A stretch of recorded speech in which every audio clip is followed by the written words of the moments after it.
Hello friends, आप सभी लोगों का एक बार फिर से स्वागत है आपके अपने चैनल स्टडी विद आर्यन पर। आज हम आपके लिए लेकर के आए एनसीईआरटी हिस्ट्री क्लास 6 अध्याय 10 के एमसीक्यूज। अभी तक हम आपको क्लास 6 के 9 अध्याय कंप्लीट करवा चुके हैं। 10वां अध्याय आज कंप्लीट करवा रहे हैं। आपका एकमात्र अध्याय रह जाएगा 11वां अध्याय, जो इसकी वीडियो आप लोगों को कल मिल जाएगी। आपको जो 10वां अध्याय है इसका नाम है नए साम्राज्य और राज्य। देखिए दोस्तों, यहाँ पर हम सबसे पहला क्वेश्चन देखते हैं। समुद्रगुप्त के विषय में हमें जानकारी किस अभिलेख से मिलती है? धौली के अभिलेख से, इलाहाबाद में मिले अशोक स्तंभ पर खुदे एक अभिलेख से, गिरनार के अभिलेख से, मानसेरा के अभिलेख से। तो दोस्तों आपका यहाँ पर ऑप्शन सेकंड सही है। तो जानकारी हमें मिलती है इलाहाबाद में मिले अशोक स्तंभ पर खुदे एक लंबे अभिलेख से मिलती है। इसके बारे में थोड़ी सी जानकारी और दे देते हैं आपको। इसे समुद्रगुप्त द्वारा कौशाम्बी से प्रयाग लाया गया था और इस स्तंभ पर ही मुगल सम्राट जहांगीर के राजतिलक का उल्लेख भी है, जिसे खुदवाकर लिखा गया था। ओके दोस्तों, अब देखते हैं प्रश्न नंबर 2। प्रयाग प्रशस्ति या समुद्रगुप्त की प्रशस्ति की रचना किसने की थी? ये जो प्रशस्ति है, जहाँ से हमें समुद्रगुप्त के बारे में विषय में पता चलता है, वो प्रयाग प्रशस्ति कहलाता है। तो देखिए पूछ रहा है कि इसकी रचना किसने की थी। पहला ऑप्शन पाणिनि ने अष्टाध्याय लिखी थी, तो पाणिनि तो हो ही नहीं सकते। कालिदास जी ने अभिज्ञान शाकुंतलम लिखी थी, तो ये भी नहीं हो सकते। तो हरिशरण जी वो इंसान थे जिन्होंने प्रयाग प्रशस्ति लिखी थी। और मेगस्थनीज जी हो नहीं सकते, क्योंकि मेगस्थनीज जी ने इंडिका लिखी थी। आपका ऑप्शन थर्ड यहाँ पर सही है। आगे देखिए, समुद्रगुप्त के बारे में हमें इलाहाबाद में मिले अशोक स्तंभ पर खुदे एक लंबे अभिलेख से पता चलता है। किससे पता चलता है? एक लंबे अभिलेख से। ये एक विशेष किस्म का अभिलेख है जिसे प्रशस्ति कहते हैं। ये एक संस्कृत शब्द है जिसका अर्थ प्रशंसा करना, यानी कि तारीफ करना। ओके दोस्तों, आगे बढ़ते हैं। समुद्रगुप्त की प्रशस्ति। समुद्रगुप्त की प्रशस्ति के विषय में निम्नलिखित कथनों में से कौन सा कथन सही नहीं है? पहला, इनमें राजाओं को युद्धों को जीतने वाला राजा, विद्वान तथा एक उत्कृष्ट कवि के रूप में भरपूर प्रशंसा की गई है। दूसरा, प्रशस्ति में छोटे छोटे वाक्य दिए गए। तीसरा, अधिकांश प्रशस्ति राजाओं के पूर्वजों के बारे में बताती है। पहले ऑप्शन पर डिस्कस करते हैं। देखिए, प्रशस्ति में राजाओं को योद्धा के रूप में दिखाया जाता था, ये बात सही है। और युद्धों को जीतने वाला ही बताया जाता था, उन्हें विद्वान ही बताया गया, उत्कृष्ट कवि भी बताया गया है। ठीक है दोस्तों, यानी कि आपका पहला पॉइंट सही है। समुद्रगुप्त को तो सिक्के थे जो उस टाइम पर चलने वाले सिक्कों पर उसे संगीत या वाद्य यंत्र बजाते हुए भी दिखाया गया, यानी कि वो संगीत प्रिय भी दिखाया गया। प्रशस्ति में छोटे छोटे वाक्य होते थे, ये वाक्य गलत है। प्रशस्ति में बड़े बड़े वाक्य जो संस्कृत भाषा में लिखे गए। आगे देखिए, अधिकांश प्रशस्ति राजाओं के पूर्वजों के बारे में बताती थी। बिल्कुल सही बात है, अधिकांश प्रशस्तियों में राजाओं की वंशावलियां हुआ करती थी। ये देखिए, जो हरिसेन ने जो प्रशस्ति बनाई थी, उसके आधार पर हम भारत को 4 भागों में विभाजित करते हैं और समुद्रगुप्त की नीतियों को भी 4 भागों में दिखाने का प्रयास करते हैं। देखिए यहाँ पर आप जैसे कि देख पा रहे होंगे, ये देखिए, आप ये देख रहे हैं 1 2 3 4 5 6 7 8 9। ये लाल रंग से लगे हुए क्षेत्र आपको 9 दिखाई दे रहा है। 1 2 3 4 5 6 7 8 9। तो दोस्तों, दक्षिण पंथ के 12 शासक यहाँ से आते थे। कितने आते थे? 12 शासक, जिन्होंने हारने के बाद समुद्रगुप्त के सामने समर्पण कर दिया था और समुद्रगुप्त ने उन्हें दोबारा शासन दे दिया था। पहला पॉइंट ये आपका क्लियर हो जाता है। नक्शे के माध्यम से आपको बता रहे हैं दोस्तों। ठीक है दोस्तों, उसके बाद आप ये दूसरा बैगनी पॉइंट देख पा रहे होंगे, बैगनी बिंदु। ठीक है दोस्तों, जिसे हमने पेंसिल से या पेन से चारों तरफ से कवर्ड कर दिया है। तो दोस्तों, जो बैगनी रंग का क्षेत्र है पड़ोसी देशों का है। उस टाइम में पड़ोसी देशों का क्षेत्र था। इसमें असम आता था, तटीय बंगाल आता था, नेपाल और उत्तर पश्चिम के कई गढ़ एवं संघ आते थे, जैसे बज्जी संघ हुआ और गण, जैसे कि महात्मा बुद्ध जी का जन्म भी गढ़ में ही हुआ था, आते थे। जो क्या था, जो समुद्रगुप्त को उपहार दिया करते थे। उपहार देने वाले जिले थे या राज्य थे, जिसको हमने जी से प्रदर्शित किया है यहाँ पर। आपका तीसरा पॉइंट जो है नीला पॉइंट, इसमें आपका देखिए एक तो श्रीलंका आता है, ये नीचे दिखाया गया नीला। और आपका यहाँ पर जो आता है कुषाण व शक शासक आते हैं, जिन्होंने समुद्रगुप्त की अधीनता यानी गुलामी स्वीकार कर ली थी और अपनी पुत्रियों का विवाह यानी कि राजनीतिक रूप से जो विवाह किए गए थे वो किए थे। अब देखिए, आपका बीच का हिस्सा बचा, हरे रंग से दिखाने वाला हिस्सा। इस हिस्से की बात कर रहे हैं हम। इस हरे रंग का क्षेत्र आर्यवर्त के 9 राजाओं का है। जिन्हें समुद्रगुप्त ने हराकर उनके राज्य को अपने साम्राज्य में मिला लिया था। ओके दोस्तों, उम्मीद करते हैं कि इसके चारों पार्ट आपको अच्छे से समझ में आ गए होंगे। अब आगे देखते हैं। यहाँ देखिए, विक्रम संवत के संदर्भ में निम्नलिखित में से कौन सा कथन सही नहीं है। पहला, इसका प्रारंभ 60 ईसा पूर्व हुआ था। विक्रम संवत को परंपरागत रूप से राजा चंद्रगुप्त द्वितीय के नाम से जोड़ा जाता है। चंद्रगुप्त द्वितीय ने शकों पर विजय के प्रतीक के रूप में इस संबंध की स्थापना की थी। इस संबंध की स्थापना के साथ ही इन्होंने विक्रमादित्य की उपाधि धारण की थी।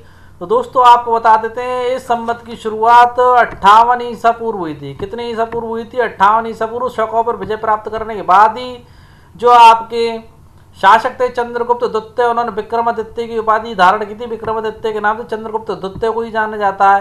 तो आपको ये पॉइंट भी सही है, और शकों पे विजय प्राप्त करने के बाद इसकी प्रारंभ की थी, यानी कि दोनों पॉइंट सही हैं आपके।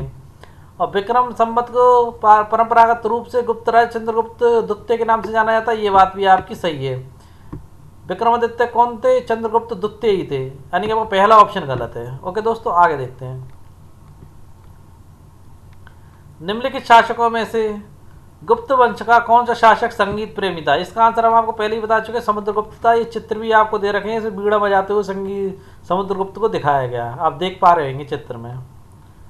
आगे देखिए, शक विजेता, यानी शकों पर विजय प्राप्त करने के नाम से किस गुप्त शासक को जाना जाता? चंद्रगुप्त द्वितीय, चंद्रगुप्त, समुद्रगुप्त या स्कंदगुप्त? तो दोस्तों शकों पर विजय प्राप्त करने वाला जो शासक था वो आपको चंद्रगुप्त द्वितीय था। अब देखिए हर्षचरित। हर्षचरित की रचना किसने की थी? हरिसेन ने। हरिसेन ने तो आप तो समुद्रगुप्त की प्रशस्ति की रचना की थी संस्कृत भाषा में।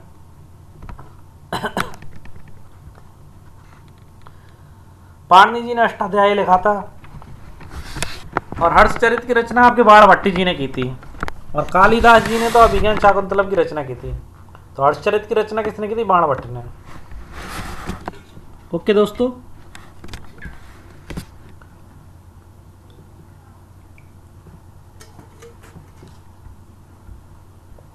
आगे देखते हैं दोस्तों। यहाँ देखिए, इन दोनों प्रश्नों पर यहाँ प्रकाश डालने का प्रयास किया हमने। चंद्रगुप्त द्वितीय ने पश्चिमी भारत में सैन्य अभियान में अंतिम शक शासक को पराजित किया। इनका दरबार विद्वानों से भरा रहता था, या कह सकते हैं नवरत्नों से भरा रहता था। पहले जो महत्वपूर्ण लोग हैं उनके नाम मैंने यहाँ पर दिए, कालिदास जी का, और एक खगोल शास्त्री आर्यभट्ट जी भी इन्हीं के राज दरबार में हुआ करते थे। महत्वपूर्ण प्रश्न है, बार बार आपको इस चीज़ की जानकारी नहीं मिलेगी, इसलिए इसको नोट डाउन कर लेना कि कालिदास और खगोल शास्त्री आर्यभट्ट जो थे, जिन्होंने जीरो का आविष्कार किया था, वो किसके साम्राज्य में थे? समझ गए दोस्तों? चंद्रगुप्त द्वितीय विक्रमादित्य जी के साम्राज्य में थे। वराहमिहिर जी भी इन्हीं के साम्राज्य में ही थे।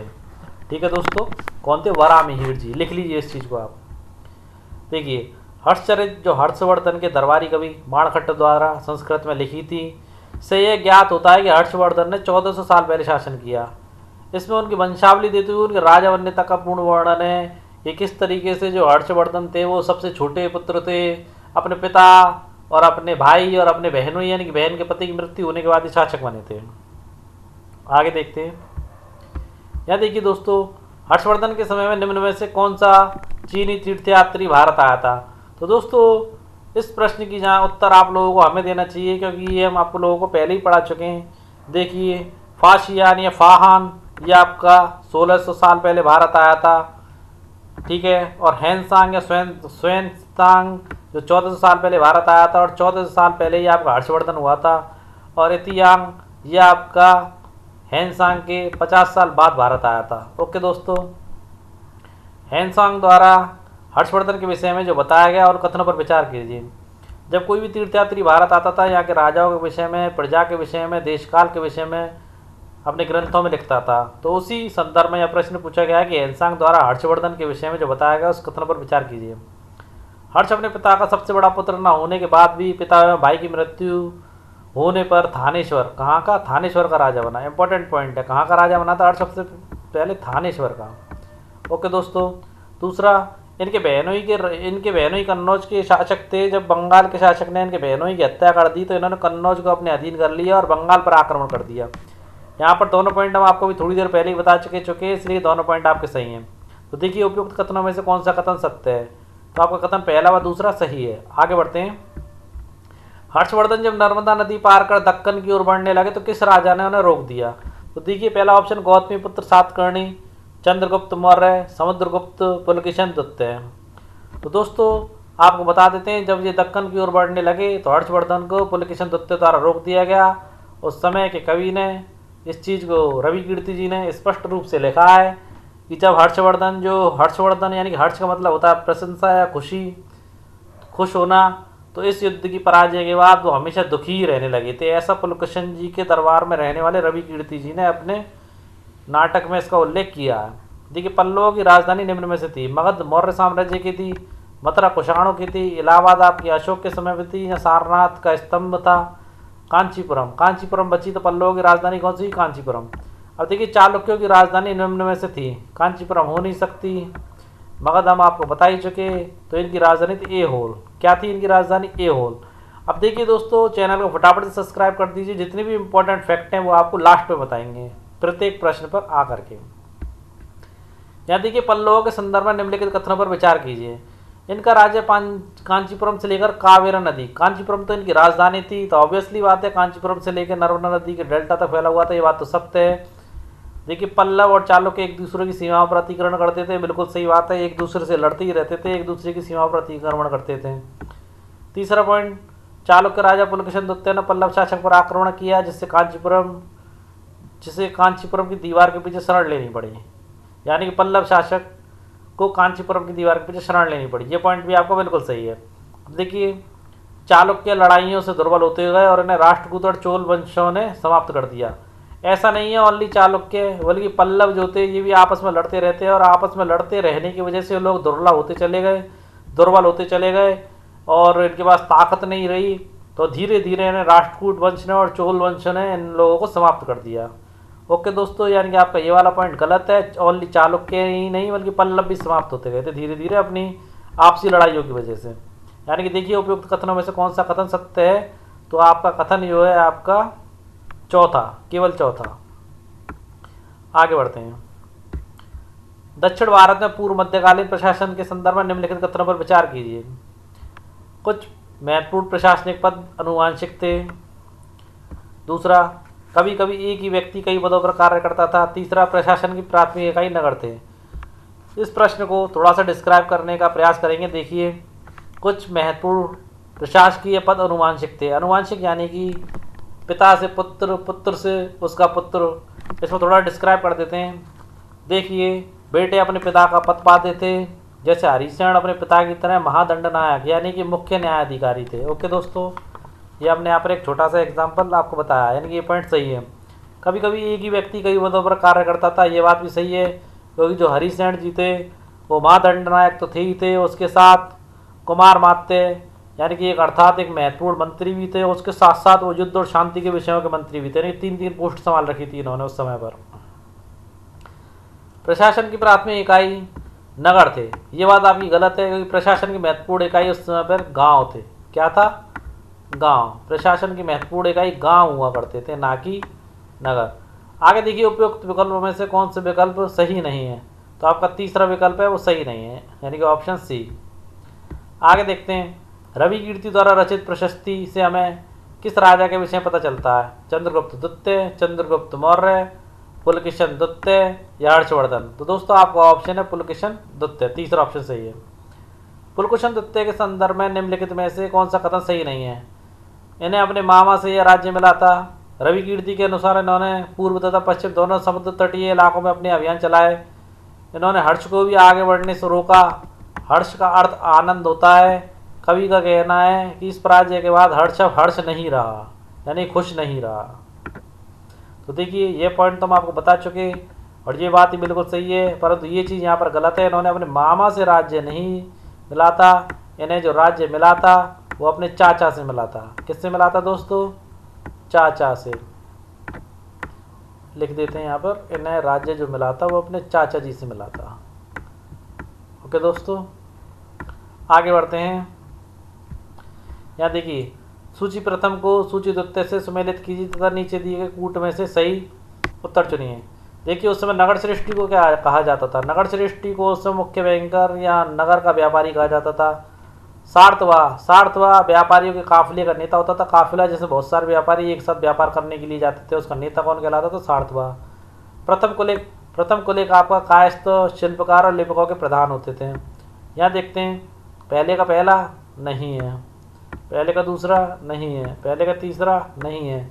अब देखिए पहले का दूसरा है, दूसरे का तीसरा है और तीसरे का पहला है, यानी यहाँ पर आपका ऑप्शन बी सही है। आगे देखते हैं, पूर्व मध्यकालीन सामंतों या सेना नायकों के संदर्भ में निम्नलिखित कथनों में से कौन सा कथन सही नहीं है? ठीक है दोस्तों, एक चीज़ आपको बता देते हैं, उस समय भी कुछ राजा अपनी प्राचीन पद्धति के अकॉर्डिंग सेनाएं रखते थे, परंतु कुछ राजा ऐसे थे जो सामंतों और सेना नायकों से मदद लेते थे। अब ऑप्शन देखते हैं, या आवश्यकता बढ़ने पर राजा को सैनिक सहायता दिया करते थे, ये बात बिल्कुल सत्य है, दिया करते थे सैनिक सहायता। इस सेना नायकों को बदले में नियमित वेतन दिया जाता था। नियमित वेतन नहीं दिया जाता था दोस्तों, इनको भूमि दान में दी जाती थी, जिससे कर वसूल कर सेना, घोड़े और हथियार जुटाते थे। और राजा के दुर्बल होने पर हर कोई सामंत उस राज्य पर अधिकार करने की कोशिश करता है, तो ये लोग भी किया करते थे। यानी आपका जो यहाँ पर सेकंड पॉइंट है वो गलत है, ये वाला पॉइंट कि इनको नियमित वेतन दिया जाता था। अभी तक वेतन देना कोई प्रावधान नहीं था नियमित। ओके दोस्तों, दक्षिण भारत में मध्यकाल में ब्राह्मण भूस्वामियों के संगठन, यानी कि जिन ब्राह्मण भूस्वामियों पर यानी कि जिनके पास संपत्ति होती थी, उनके संगठन को क्या कहा जाता था?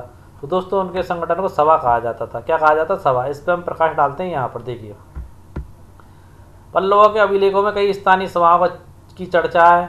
ब्राह्मण भूस्वामियों का संगठन तथा ये सभाएं उप समितियों के जरिए क्या करती थी? जो सभा होती थी उप समितियों के जरिए, सभा इसकी बहुत सारी उप समितियाँ 1, 2, 3 और काफ़ी होती थी। ये उप समिति क्या करती थी? सिंचाई करती थी, खेतीबाड़ी करती थी, सड़क का निर्माण करती थी, स्थानीय मंदिर बनाती थी और उनकी देखभाल का कार्य भी करती थी। अब देखिए जहाँ पर ब्राह्मण भूस्वामी नहीं होते थे उस जगह को उर ग्राम सभा कहा जाता था। क्या कहा जाता था? ब्राह्मण भूस्वामी नहीं होते थे उसे क्या कहा जाता? उर ग्राम सभा। और व्यापारियों का संगठन नगरम कहा जाता था। क्या कहा जाता था? नगरम। आगे देखते हैं, अभिज्ञान शाकुंतलम नाटक के रचयिता कौन थे? अभिज्ञान शाकुंतलम नाटक पाणिनि डायरेक्ट आप जानते हैं कालिदास जी थे। कालिदास जी ने क्या करा था? उस समय के कालिदास के नाटकों में मध्ययुगीन लोगों के बारे में बताया गया है और उन्होंने बताया कि उस समय के जो कुलीन लोग थे या राजा लोग थे या जो व्यापारी लोग थे, वो लोग संस्कृत बोला करते थे और जो नीचे तबके के लोग थे, गरीब लोग थे, सामान्य लोग थे, प्राकृत भाषा बोला करते थे। ओके दोस्तों, उपयुक्त विकल्पों में से कौन सा विकल्प सही है? तो पहला और दूसरा सही है, क्योंकि संस्कृत और प्राकृत भाषा बोली जाती थी। आगे देखते हैं, मानचित्र हमने दिया है। इस मानचित्र में जैसे कि हम पहले से ही आप लोगों को बताते आए हैं कि इस मानचित्र में हमने वो लगाया है जो NCERT क्लास में अन्यंत्र यानी कि अपने देश के बाहर की जानकारी दी गई है। तो एक बेउद्दीन नामक व्यक्ति था जो अरब में रहने वाले लोग थे। अरब में लोग काफ़ी कबीले रहा करते थे, जैसे कि आज भी अफगानिस्तान में कबीलों के रूप में लोग रहा करते हैं। और वो मरुभूमि थी, वहाँ पर ऊँट पाले जाते थे, क्योंकि मरुभूमि में ऊँट ही चल सकते हैं, ऊँट पानी पीने के बाद काफ़ी दिनों तक चल सकता है। इंपॉर्टेंट पॉइंट आपका यहाँ पर है कि 1400 साल पहले पैगंबर मोहम्मद ने अरब में इस्लाम नामक एक नए धर्म की शुरुआत की थी। NCERT बुक्स के अकॉर्डिंग 1400 साल पहले। लिख लेना, ऐसा कहीं भी स्पष्ट रूप से नहीं दिया गया है NCERT की बुक्स के अलावा। पवित्र ग्रंथ कुरान है, सभी लोग जानते हैं। भारत में कैसे आया ये जान लीजिए। अगले 100 सालों के दौरान इस्लाम उत्तरी अफ्रीका, स्पेन, ईरान और भारत में फैल गया। अरब नाविक जो इस उपमहाद्वीप की तटीय बस्तियों से पहले से ही परिचित थे, वे अपने साथ इस धर्म को लाए थे। ओके दोस्तों, ऐसे आया और भारत में अरब के सिपाहियों ने करीब 1300 साल पहले